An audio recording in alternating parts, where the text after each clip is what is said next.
안녕하세요. 오늘은 2025년 공공근로 사업에 대해 자세히 알아보겠습니다.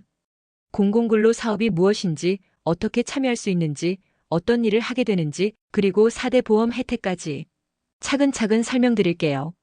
그럼 바로 시작해 볼까요? 2025년 공공근로 사업은 정부가 추진하는 일자리 창출 사업입니다. 이 사업은 경제적으로 어려운 분들에게 일자리를 제공하고 지역사회에 공익적 기여를 할 수 있는 기회를 제공합니다. 주로 행정 업무, 환경 정비, 디지털 업무 등 다양한 분야에서 근로자들이 활동하게 되며 이는 지역사회의 발전에도 중요한 역할을 하죠. 예를 들어 주민센터에서 서류 정리, 공원 청소, 불법 광고물 제거, IT 관련 업무 등이 포함됩니다. 그렇다면 공공근로에 참여하기 위한 조건은 무엇일까요? 먼저 참여자는 만 18세 이상이어야 합니다. 그리고 근로 능력이 있어야 하고 현재 취업 상태가 아니어야 합니다. 또한 가구 소득이 기준 중위소득의 65% 이하여야 참여가 가능합니다.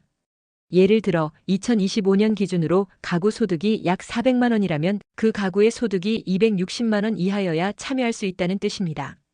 또한 재산이 일정 기준 이하여야 하며 이 조건은 지자체에서 개별적으로 심사를 하게 됩니다.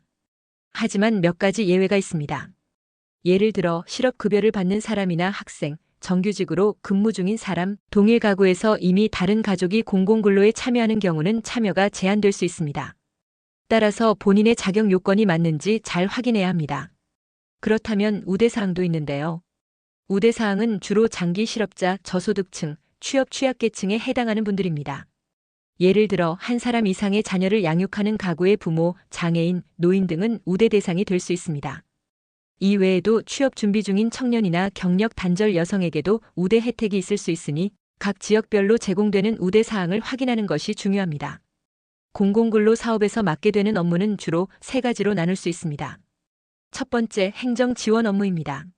주로 주민센터나 구청에서 하는 일로 민원 처리 보조, 서류 정리, 데이터 입력 등이 포함됩니다.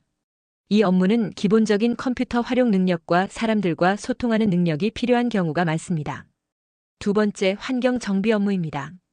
주로 공원 청소, 도로변 불법 광고물 제거, 쓰레기 분리 배출 활동 등이 포함됩니다.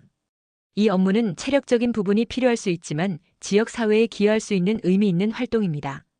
세 번째, 디지털 업무입니다. 데이터 입력, 웹사이트 관리, 디지털 콘텐츠 제작 같은 IT 관련 업무가 포함됩니다. 이 업무는 컴퓨터나 인터넷 사용에 능숙하다면 누구나 쉽게 시작할 수 있습니다. 각 분야마다 요구하는 역량이 조금씩 다르므로 본인이 가진 능력에 맞는 업무를 선택하는 것이 중요합니다. 근로시간은 보통 하루 4시간에서 6시간, 주 5일 근무가 기본입니다. 따라서 주 20시간에서 30시간 정도 근무하게 되며 이는 단기 일자리로서 유연한 근로 조건을 제공합니다. 급여는 최저임금을 기준으로 계산되며 월급은 대략 100만 원에서 150만 원 정도가 됩니다. 이 금액은 근무 시간에 따라 달라질 수 있습니다. 또한 교통비와 식비가 별도로 지원되는 경우도 많으므로 실질적인 혜택은 생각보다 클 수 있습니다. 그리고 공공근로 사업에 참여하는 근로자는 4대 보험 혜택을 받을 수 있습니다. 즉, 국민연금, 건강보험, 고용보험, 산재보험이 적용됩니다. 이 4대 보험은 근로자가 일하는 동안의 사회적 안전망 역할을 하며 근로자의 건강과 생활 안정을 도와줍니다. 예를 들어 건강보험을 통해 병원 치료를 받을 수 있고 고용보험을 통해 실직 시 재취업 지원을 받을 수 있습니다.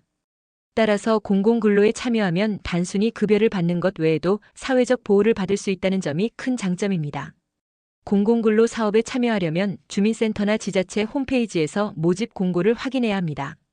보통 상반기와 하반기에 2차례 모집되며 각 지역마다 모집 일정이 다를 수 있으니 미리 확인하는 것이 좋습니다. 신청 시 필요한 서류는 신청서, 소득 증빙 자료, 주민등록 등본 등이 필요합니다. 서류를 준비한 후 해당 지자체에 제출하면 이후 심사를 통해 참여 여부가 결정됩니다. 심사 기준은 소득과 재산 등을 종합적으로 고려하기 때문에 정확한 서류 제출이 중요합니다. 공공근로 사업은 단순히 일자리를 제공하는 것뿐만 아니라 새로운 기술을 배우고 경력을 쌓을 기회가 될 수 있습니다. 예를 들어 IT 업무를 맡게 되면 디지털 기술을 익히고 경력을 쌓을 수 있어 이후 취업에도 도움이 될 수 있습니다. 또한 행정 업무를 통해 커뮤니케이션 능력과 조직 관리 능력을 키울 수 있습니다. 이렇게 공공근로는 경험을 쌓고 나아가 더 나은 일자리로 나아갈 수 있는 발판이 될 수 있다는 점에서 큰 장점이 있어요. 오늘은 2025년 공공근로 사업에 대해 알아봤습니다. 혹시 더 궁금한 점이 있으면 아래 댓글로 질문을 남겨주세요. 제가 빠르게 답변 드리겠습니다. 이 영상이 도움이 되셨다면 좋아요와 구독도 꼭 부탁드릴게요. 앞으로도 유익한 정보로 찾아뵙겠습니다. 감사합니다.